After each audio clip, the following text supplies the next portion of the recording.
حضرت ابراہیم علیہ السلام کے والد کا بت پرست ہونا ثابت ہے یا نہیں؟ مولانا طاہر جمیل صاحب کے مطابق حضور کے اجداد میں کسی نے شرک نہیں کیا۔ دیکھیں یہ اختلافی مسئلہ ہے۔ قرآن میں تو حضرت ابراہیم علیہ السلام کے باپ کا ذکر آیا ہے کہ وہ کافر تھے۔ صحیح بخاری میں بھی حدیث ہے کہ قیامت والے دن بھی ان کو پیش کیا جائے گا۔ لیکن المستدرک للحاکم میں ایک حدیث ہے جس کی صحت میں اختلاف ہے، لیکن کئی اہل سنت کے ائمہ اس کو صحیح بھی سمجھتے ہیں کہ حضرت ابراہیم کے والد جو تھے ان کا نام تارخ تھا، اور ان کے جو باپ تھے ان کا نام آزر تھا۔ باپ سے مراد چچا، کیونکہ مسلم شریف میں حدیث ہے کہ چچا باپ کی مثل ہوتا ہے۔ قرآن میں بھی مثال موجود ہے۔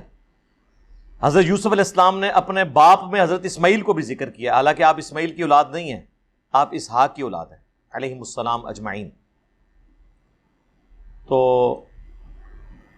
اس لیے اس کو زیادہ وہ مسئلہ نہیں بنانا چاہیے۔ بال مولانا اسحاق صاحب نے اس پہ ایک پھکی دی ہے کہ اگر لوگ یہ سمجھتے ہیں اہل سنت کے بڑے ائمہ کہ حضرت ابراہیم کے والد جو تھے وہ کافر تھے، تو اتنا کوئی بڑا مسئلہ نہیں ہے۔ انہوں نے بڑی زبردست بات کی کہ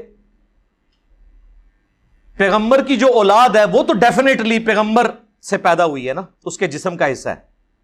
اگر وہ کافر ہو سکتی ہے تو پیغمبر جس کے جسم کا حصہ ہے اس کا کافر ہونا چھوٹی بات ہے۔ یہ پکی والا جواب ہے۔ حضرت نوح کی اپنی اولاد قرآن میں آیا کہ ان کا بیٹا کافر تھا، وہ تو ان کے جسم کا ٹکڑا تھا نا۔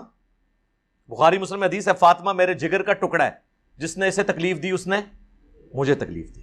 تو حضرت نوح کی اولاد ان کے جسم کا حصہ تھی، وہ کافر نکلی، اور اللہ نے اتنا غصے کا اظہار کیا، قرآن میں فرمایا یہ تیرے اہل بیت میں شامل ہی نہیں ہے، حالانکہ اہل بیت میں تھا، بیگوٹن سن تھا، لیکن اللہ نے کہا اس کے کرتوت ایسے نہیں ہیں۔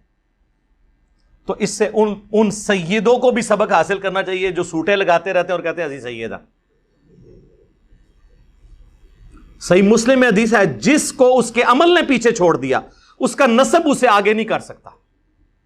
اگر عمل تھرڈ کلاس ہے، نسب فرسٹ کلاس بھی ہونا مقابلہ نہیں کر سکتا۔